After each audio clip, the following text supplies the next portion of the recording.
दोस्तों, T tail unique में आपका तहे दिल से स्वागत है। दोस्तों, रेडियो का आविष्कार किसने किया? बच्चों को पूछ कर देखिए, रहने दीजिए, टीचरों को पूछ के देखिए। वो सब लोग इटली के साइंटिस्ट मार्कोनी का नाम लेते हैं। वायरलेस टेलीग्राफी टेक्नोलॉजी का आविष्कार करने वाला कौन कहने पर मार्कोनी का नाम ही सामने आता है। मगर पूरी दुनिया को पहली बार वायरलेस टेक्नोलॉजी को समझाने वाले, रेडियो कैसे काम करता है कहकर बोलने वाले, आंखों को नहीं दिखने वाला अदृश्य उज्जवल कहकर, अदृश्य उजाला कहकर रेडियो के तरंगों के बारे में, छोटे छोटे तरंगों से बहुत दूर तक पहुंचा जा सकता है कहकर बोलने वाले पहले साइंटिस्ट भारत के ही हैं। ये हम सब भूल जाते हैं। उतना ही नहीं, हमें टेस्ला मालूम है, मार्कोनी मालूम है और थोड़े विदेश के साइंटिस्ट हमको पता है, मगर उस भारत के साइंटिस्ट के बारे में हम लोगों में से ज्यादा लोगों को पता ही नहीं और थोड़े लोगों को उनका नाम तक मालूम ही नहीं। पेड़ पौधों में भी जान है कहकर दुनिया को बताने वाले महान साइंटिस्ट, प्राणियों में रहने वाला चलन शक्ति को पहचानने के लिए एक मशीन बनाने वाले महान विज्ञानी, उसी तरह पौधों के अंदर रहने वाले धातुओं के ऊपर संशोधन करके संशोधन करने वाले महान संशोधनकारी हैं वो। उनका नाम है जगदीश चंद्र बोस।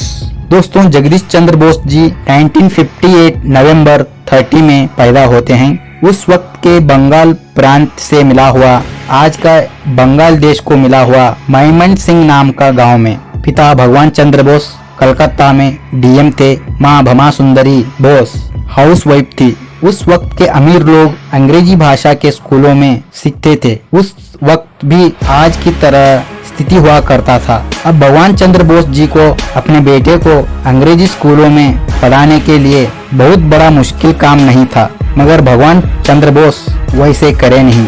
बेटा अंग्रेजी शिक्षा से पहले देसी शिक्षा प्राप्त करना चाहिए, मातृभाषा में ही शिक्षा प्राप्त करने की आशा रखी। उसके साथ भारत के शिक्षा पद्धति के ऊपर उनको बहुत बड़ा विश्वास था। इसीलिए भगवान चंद्र बोस अपने बेटे को बंगाल भाषा के सामान्य स्कूल में दाखिला करवाते हैं, मातृभाषा में शिक्षा दिलाते हैं। उसके साथ साथ अनेक प्रकार के कामकाज सीखने के लिए जगदीश चंद्र बोस जी को प्रोत्साहित करते हैं।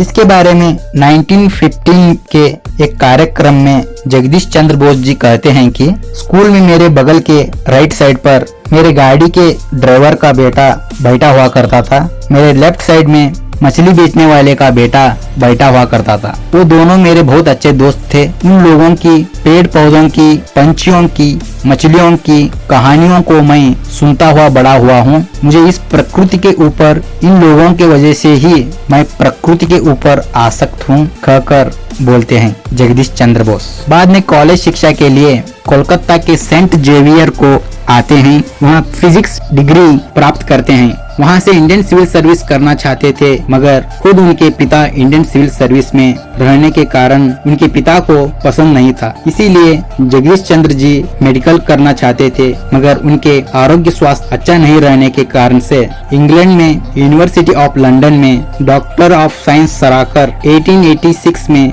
भारत को लौट आते हैं और कोलकाता के प्रेसिडेंट्स कॉलेज में फिजिक्स शिक्षक के तौर पर काम करते हैं। दोस्तों, उस वक्त भारत में भारतीयों को बहुत ही कम दर्जे में देखा करते थे। प्रेसिडेंट्स कॉलेज में बड़ी संख्या में यूरोपियन लोग ही थे। वहाँ के प्रिंसिपल तक यूरोपियन ही थे। अब वहाँ काम करने वालों को भारत के लोगों से भी ज्यादा इनकम और तान मान हुआ करता था। बोस वहाँ इसको विरोध करते हैं। यूरोपियन से भी ज्यादा मैं पढ़ा हुआ हूँ, उनसे भी ज्यादा मैं पढ़ा सकता हूँ, उनके जैसा ही इनकम लेने की काबिल माना जाता हूँ। इतना होने के बावजूद भी इस तरह का ऊंचा नीचा क्यों करते हैं कहकर क्वेश्चन करते हैं बोस। उस वक्त वो चाहे तो उस काम को लात मारकर विदेश जा सकते थे, मगर वो ऐसा कुछ करे नहीं। मेरे देश में मैं क्यों दूसरे दर्जे के लोगों की तरह जीना है कहकर, मेरे हक के लिए मैं यहाँ रहकर लड़ता हूँ कहकर बोस जी ने 3 वर्षों तक उस कॉलेज में एक भी पैसा नहीं लेते हुए काम करते हैं। उनकी जिद के कारणों से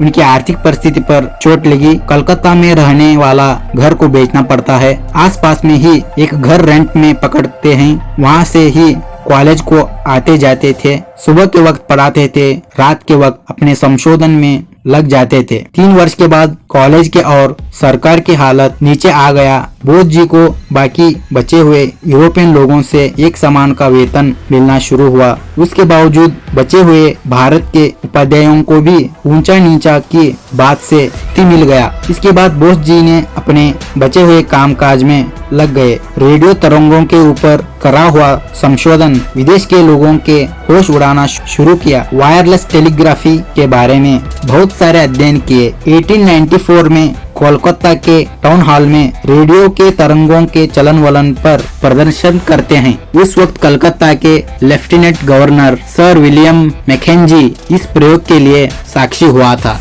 शॉर्ट वेव रेडियो सिग्नल्स प्रयोग कामयाब होने के बाद अदृश्य लोक नाम का वैज्ञानिक प्रबंध को बंगाली भाषा में लिखते हैं जगदीश चंद्र बोस। आगे इलेक्ट्रिक पोलराइजेशन बारे में लिखा हुआ विज्ञान के प्रबंध को लॉर्ड रेलिन यूनिवर्सिटी ऑफ लंदन को भेज देते हैं। आगे वो द लंदन जर्नल इलेक्ट्रिशियन में प्रकट हो जाता है। यहाँ बोस जी को लंदन में एक तरह का आइडेंटिटी मिलता है। बाद में रेडियो तरंगों को पहचानने के लिए सेमीकंडक्टरों को पहली बार इस्तेमाल करने वाले जगदीश चंद्र बोस ही थे। वायरलेस तंत्रज्ञान और रेडियो तरंगों के लिए बहुत सारे संशोधन किया, मगर उनके ऊपर पेटेंट करने की आशा उनमें नहीं था। विज्ञान को कोई भी पहचानने को नहीं आता है, वो इस प्रपंच में पहले से ही स्थित है, आगे भी रहता है। कुछ लोगों को वो दिख सकता है, महसूस हो सकता है, उस कारण से हम ही इसको खोजे हैं कहना गलत होता है, कहते थे बोस। इसीलिए वो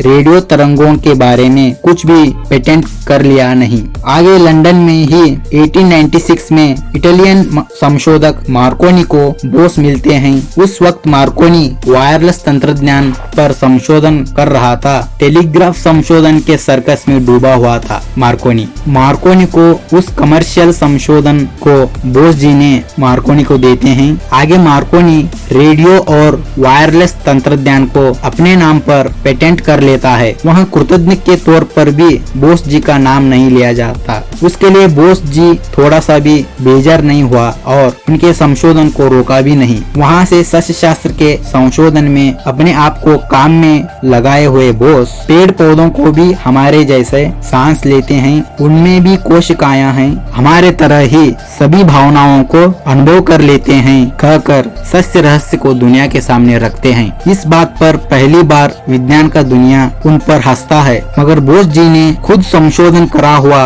वो खुद तैयार करा हुआ क्रेस्कोग्राफ यंत्र के सहारे पौधों की पल्स डालकर दिखाने के बाद सारी दुनिया हैरान हो जाती है। उसी तरह पेड़ पौधों को जहर देने पर प्राणियों की तरह इन पौधों के जीव कोश भी मर जाते हैं कहकर प्रयोगों के साथ साबित करते हैं। भारत के पुरातन विद्याओं में से एक रहने वाला रस विद्या कहने वाला पौधों से धातुओं को तैयार करा जा सकता है कहकर और भी बहुत सारे संशोधन को किया। आगे उनके साथियों के जबरदस्ती के बाद क्रेस्कोग्राफ यंत्र के लिए अमेरिका में बोस पेटेंट लेते हैं। उसमें भी उनको कोई भी आसक्ति नहीं थी, मगर रेडियो और वायरलेस तरंगों के संशोधन के बाद उसका श्रेय मार्कोनी को गया हुआ देखकर उनके साथियों ने क्रेस्कोग्राफ के पेटेंट को लेने की जबरदस्ती की गई। इसीलिए अमेरिका से पेटेंट लिए हुए पहला एशिया का साइंटिस्ट कहलाते हैं। आगे जाकर अनेक प्रकार के संशोधन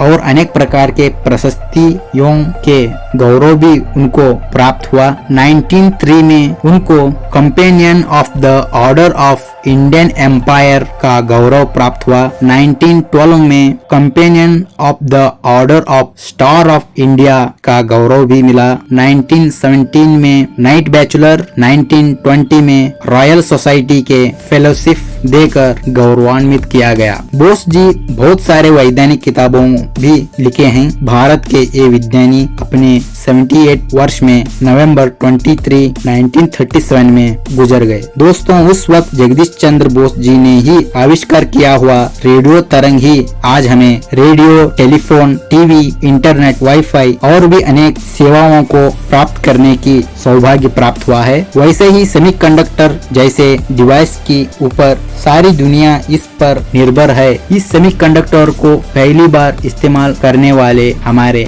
भारत के जगदीश चंद्र चंद्र बोस जी ही हैं। यह है दोस्तों मातृभाषा में शिक्षण लेकर महान विज्ञानी बनने वाले जगदीश चंद्र बोस जी का संक्षिप्त कहानी। अगले वीडियो में ऐसे ही यूनिक मैटर से जुड़ा हुआ वीडियो लाता हूँ। तब तक के लिए जय हिंद, वंदे मातरम।